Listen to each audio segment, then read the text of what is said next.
僕が店で助手をしていた時、100人以上のお客さんの布地の好みや、裾の長さ、袖口にボタンを何個縫い付けるか、など、ノート何冊も書いたんですからね。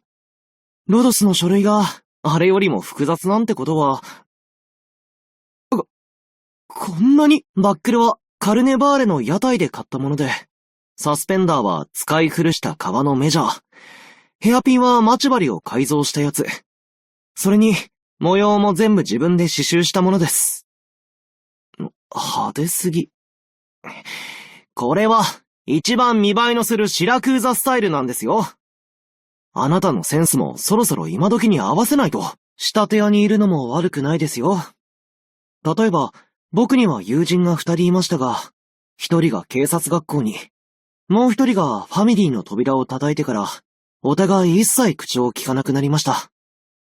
でも僕は仕立て屋にいて、2人はどちらもお客さんですから、服を作るときは、やはり僕のところに来なければいけないわけです。祖父は、僕が店で退屈しないように、いつも馬鹿げた作り話をしてくれました。おかげでその手の話なんて、もう暗唱できるほどですし、とっくにデタラメだっていうのも分かって。うわぁ！ドクター！今人形が目の前を飛んでいった！見えなかった？ビビらせないでくださいよ！僕もかつては、シラクーザの偉い人になりたかったですが、祖父はメジャーと立ちばさみの持ち方しか教えてくれませんでした。でも、祖父がたくさんの大物たちから尊敬されてたのも、やはりメジャーとハサミのおかげでした。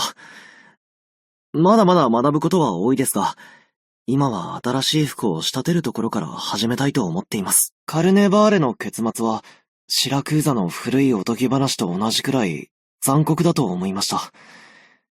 でも、あの日の真夜中、夜空に花火が打ち上がった時、みんなが一緒に心から盛り上がっていたこと、それこそが、おとぎ話の結末でしょう。未来のシラクーザのおとぎ話は、こんな感じになるのでしょうか。この手紙は自分で片付けますので、ドクターが手を煩わせることはありません。ご覧の通り、全部近所の人たち、それから、デ・モンターノの常連客からのものです。祖父がもういないと分かっているのに、いつものように店に挨拶の手紙を送ってくる。これが祖父の言ってた、ディチェンテ、ということなのでしょうか。ドクター、あまりよく眠れてないですか？目の下にクマが見えます。なんなら僕みたいに明るめのアイシャドウを使ってみませんか？顔色がよく見えますから。いや、やめましょう。あなたは休憩をおろそかにしがちだけど、本気を出せばすぐにはつらつと動けるタイプですからね。こういうメイクでごまかすようなやり方は、やはり僕だけの小技にしましょう。まずはこの角を折って、次はこのように2回折って、最後は首に巻きます。おっと、今の服ではこのスカーフが合いませんね。いっそのこと、僕がシラクーザ式の一揃いを作って差し上げましょうか。ちょうど新しい服を作る練習をしなければなりませんので、遠慮はいりませんよ。この糸口はこっちの、あれはあっちの、またごちゃごちゃしてる。何がおかしいですか？仕立て屋だって糸は絡まるんですよ。挨拶はこちらで合ってますか？申し訳ありません。制服を着替えずに来てしまいました。着替えなくても大丈夫ですか？ならよかった。自分で作った服の方が着心地がいいので。仕立ての修行よりも難しいことではありません。これらの表彰はありがたくいただきますが、僕を子供のように扱う必要はありませんよ。2度目の昇進をさせていただけるということは、ようやく一人前と認めていただけたのでしょうか。外勤任務は余裕でこなせます。任せてください。戦術を展開させるか。大丈夫だ。難しいことは何もない。ただ、針に糸を通すだけだし。準備を整えて出発しましょう。まったく、ややこしいお客さんですね。どのようなスタイルがご希望ですか？どういう生地がお好みですか？採寸の準備をします。針と糸の準備は完了です。せっかくの生地が台無しだ。センス悪っ！採寸の時はしっかり立て！背筋を伸ばして。ちょっと、力を抜くな！天意無法！この戦術は、今日の戦いのためにあつらえたみたいですね。幸いなことに、任務は達成されました。あれ？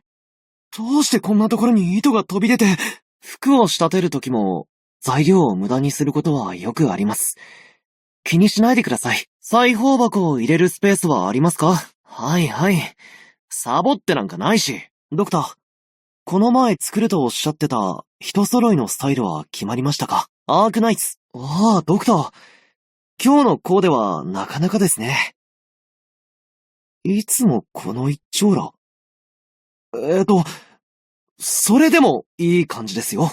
ドクター、お誕生日おめでとう。このコートを着てみてください。この前脱いでいかれたものを横に並べてこっそり作ってみたんですが、サイズが合ってるかどうか。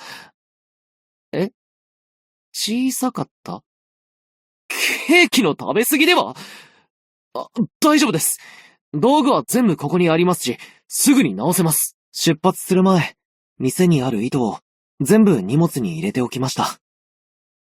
使い終わるまでに、何としてもおじいちゃんすら行ったことのない場所に行くんだと思って。まだたくさん残っていますが。ドクター、ひょっとしたら僕の目標は、とっくの昔にもう実現したのではありませんか？ファミリーの人たちは、みんな隠語を使って新年の挨拶をするんです。仕立て屋では、袖に縁飾りを縫い付けて、お客さんに財布を送ったりします。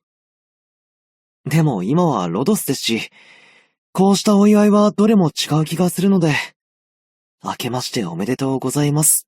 とだけ申し上げることにしましょうか。